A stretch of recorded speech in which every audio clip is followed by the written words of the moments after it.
On the second day of work, every sip of coffee came out of his nose as blood.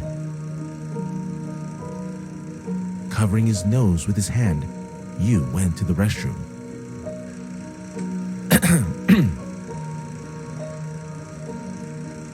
Excuse me, I wish I could narrate a little faster and keep you from getting bored, but it is difficult in my condition.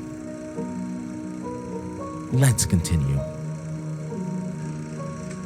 Returning to his workplace, Yu saw Frank sitting at his table and leafing through his personal diary. Such violation of personal boundaries, it seemed, was about to put Yu out of temper.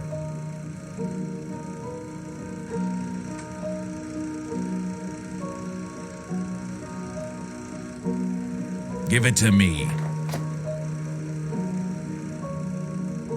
Here, take it. I was curious. In a moment, Yu hid his diary in the drawer of his desk. I am sorry if I offended you.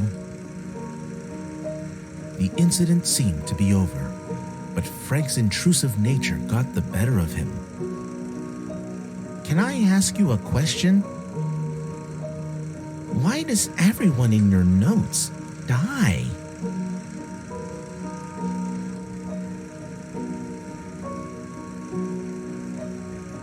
Perhaps the lack of communication affected you. Unexpectedly for himself, he answered the question directly. I'm not sure, but it seems to me that the desire to kill a self-protagonist in the text takes root in the desire to alienate the described situations from a real self. You said it as if he had prepared an answer to this question a long time ago, or at least he had thought about it before. Silence set in. Frank was embarrassed by his answer and tried to look understanding. Well, more likely that it is just easier to kill. The office phone rang.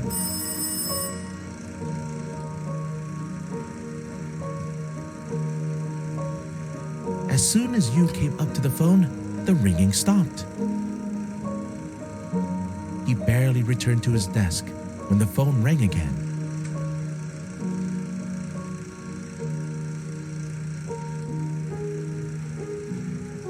As soon as Yu came up to the phone, the ringing stopped. He barely returned to his desk when the phone rang again.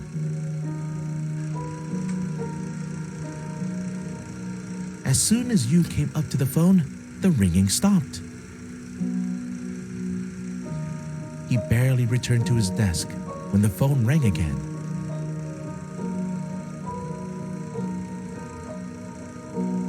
The ringing bored into his skull. Yu was buzzing together with the receiver.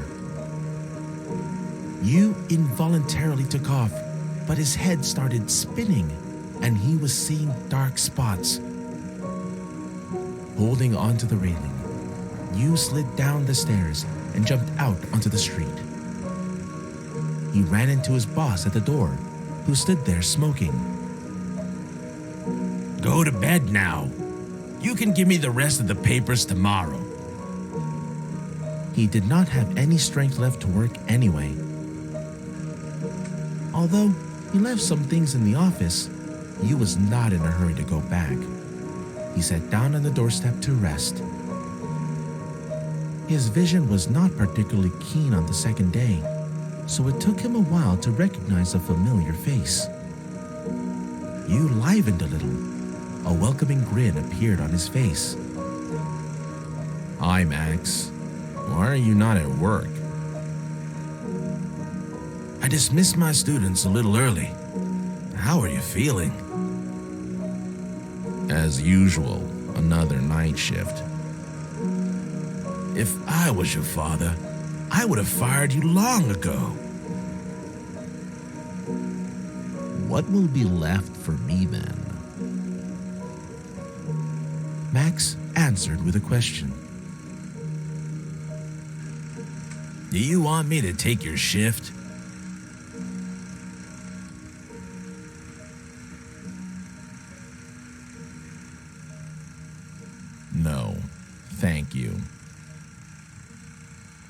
You quickly said goodbye and left. He heard some painful coughing behind his back, and his lips let out a grin of satisfaction. Coming home, Yu could barely stand on his feet. Notwithstanding his lack of sleep and fatigue, he could not fall asleep. The day flashed in his head on repeat. As for the breakup, he did not see himself as the victim. On the contrary, the entire time during his relationship with Dorina, Yu wondered, why did she love him, drained of all strength and weak in spirit from birth? He did not anymore. Dizziness and pain subsided. At some point, he even thought about calling a doctor, just to make sure that he was still alive. But sleep took its toll. Chapter 3.